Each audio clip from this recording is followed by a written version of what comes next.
नारायण का नाम लेंगे। नारायण नारायण। श्री पुरुषोत्तम मास महात्म्य का 27वां अध्याय। दृढ़ धनवा का तप एवं स्वर्ग गमन और एक वानर की कथा। श्री नारायण बोले, वाल्मीकि जी के इस प्रकार का वचन सुनकर राजा दृढ़ धनवा ने सपत्नी भक्ति पूर्वक प्रणाम किया और आनंद के साथ मुनि की पूजा की। पूजा को अंगीकार करके मुनि ने आशीर्वाद दिया कि राजा, तुम्हारा कल्याण होगा। मैं पाप नाशिनी सरयू की ओर प्रस्थान करता हूँ। मुनि श्रेष्ठ वाल्मीकि जी इतना कहकर चल दिए।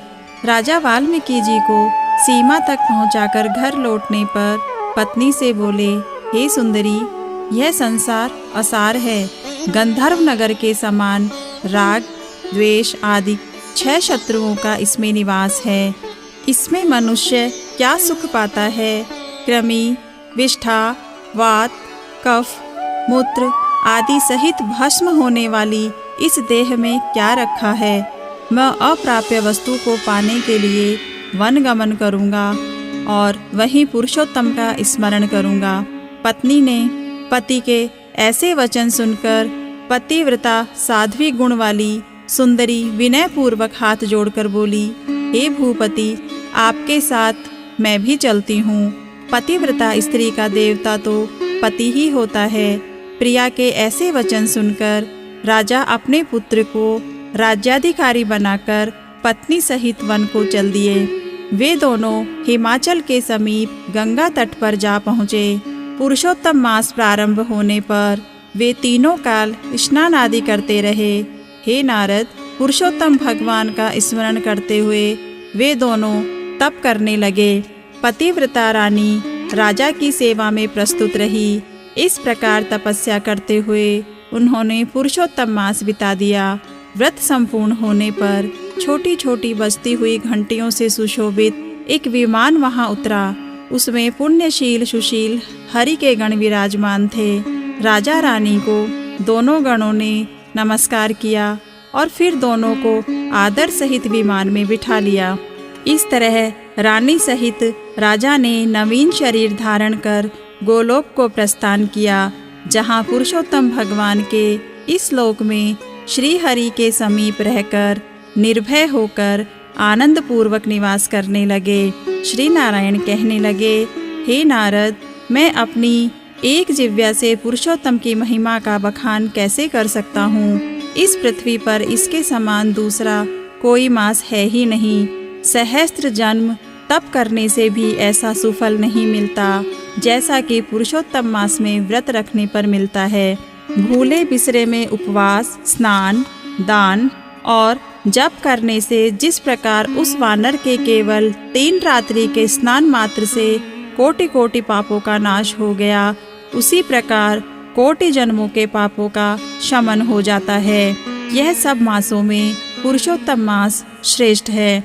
उसकी कृपा से दुष्ट वानर भी हरि के सानिध्य को पा गया। नारद जी ने पूछा, वेदों में मानव जन्म को ही संपूर्ण अर्थों का साधन बताया गया है, परंतु वह अज्ञानी वानर भी इस सेवा से कैसे मुक्ति पा गया? हे तपोनिधे, सर्वजनों के हितार्थ यह कथा मुझे सुना दीजिए कि वानर ने 3 रात्रि कहाँ स्नान किया और वह कौन था, कहाँ का निवासी था और उसे क्या फल मिला? श्री नारायण जी ने बताया, हे नारद, केरल प्रदेश का वह एक अति लोभी ब्राह्मण था। पिता ने उसका नाम चित्र शर्मा रखा था। धन के लोभ में लिप्त रहने के कारण वह कभी भी अच्छा भोजन नहीं कर पाता था और न अच्छे वस्त्र पहनता था। उसकी मूढ़ता ने न उसे कभी हवन करने दिया, न वह पितरों की तृप्ति कर सका। यश के निमित्त भी उसने कभी कुछ पुण्यादि नहीं किया। स्त्री पुत्रादि का भी पालन उसने नहीं किया। इस तरह यह केवल अन्याय अत्याचार करके केवल धन संचय में लगा रहा। माघ में उसने तिल मात्र तक दान नहीं किया। पुरुषोत्तम में दीप दान तथा ब्राह्मणों को भोजन कराना चाहिए, वह भी उसने नहीं किया। वैशाख में धान्य का दान और अन्य मासों में भी इस प्रकार का कोई भी दान उसने नहीं किया। सूर्य की संक्रांति, सूर्य चंद्र के ग्रहण के अवसरों पर हवन, जप, दान आदि जो करना चाहिए उसने वह भी कभी नहीं किया। वह सदा रोता, खींचता, अपनी निर्धनता का बखान करता, धन की लालसा में इधर उधर घूमता और लोगों से याचना करता कि मुझ दीनहीन को कुछ मिल जाए। इसी तरह वह धन की तृष्णा में रहकर बहुत ही कृशकाय हो गया। लोग उसे पास भी न खड़े होने देते थे, उसको दुत्कारते और धिक्कारते रहते थे। वह दुखी हो यहाँ वहाँ घूमा करता था। एक बगीचे के स्वामी माली को जब उसने रो रो कर अपना दुखड़ा सुनाया कि लोग उसका किस प्रकार निरादर करते हैं और वह नगर में नहीं जाएगा, माली उसकी दीनता भरी वाणी सुनकर दया से भर उठा। उसका वह मित्र बन गया और उसने उसे बगीचे में रहने को कह दिया। वह करदय माली के ऐसे वचन सुनकर बगीचे में आनंद से रहने लगा। माली की वह हर आज्ञा को मानता, उसके कार्यों में उसे सहायता देता। इसी से कुछ दिनों में माली को उस पर दृढ़ विश्वास हो गया कि करदय उसका अपना व्यक्ति है और उसे कभी भी किसी प्रकार की हानि नहीं पहुंचाएगा। फिर एक दिन माली ने बगीचे को करदय पर छोड़कर राज मंदिर में नौकरी कर ली। वहां अधिक कार्य होने के कारण माली को बगीचे की पूरी देखरेख छोड़ देनी पड़ी। माली के उस बगीचे का करदय पूर्ण रूप से स्वामी बन बैठा। वह बगीचे के फलों को नित्य पेट भर खाता, बचे हुए बेच देता और प्राप्त होने वाले धन को निर्भय हो अपने पास ही रख लेता।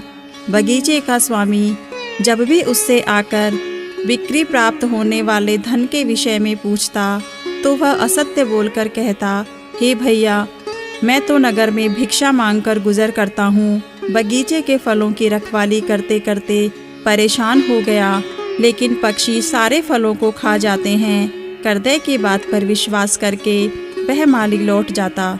इस प्रकार फलों को खाते बेचते उस करदय ने 87 वर्ष बिता दिए। तब वह दुर्मति वृद्धपन में आकर अत्यंत जर्जर हो गया और अंत में एक दिन मृत्यु को प्राप्त हो गया। उसकी देह का संस्कार भी न हो सका। वेदज्ञों का कहना है कि बिना भोगे हुए पाप कभी क्षीण नहीं होते। यमदूतों ने आकर उस पर मुग्धरों का प्रहार किया और वह रुदन कर अत्यंत कष्ट पाता हुआ यमलोक के मार्ग पर चलने लगा। मार्ग में चलते चलते वह अपने कुकर्मों के लिए रोता चिल्लाता था, आह, मुझ मूढ़ की मूढ़ता तो देखो कि मैंने देव दुर्लभ भारत भूमि में जन्म पाकर भी क्या किया। धन के लोभ में सारा जीवन यूं ही वृथा गंवाया। मैंने कभी कोई दान नहीं किया, कभी हवन जब तो दूर की बात है, कभी मकर के सूर्य में गंगा स्नान तक नहीं किया। पुरुषोत्तम मास के अंत के दिन उपवास भी नहीं किए।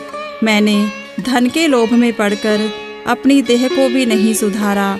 मेरा संचित धन पृथ्वी में गड़ा रहकर व्यर्थ हो गया। मुझ दुष्ट बुद्धि ने सारा जीवन क्लेश में ही बिताया। इस तरह वह करुण विलाप करते हुए यम के समक्ष जा पहुंचा।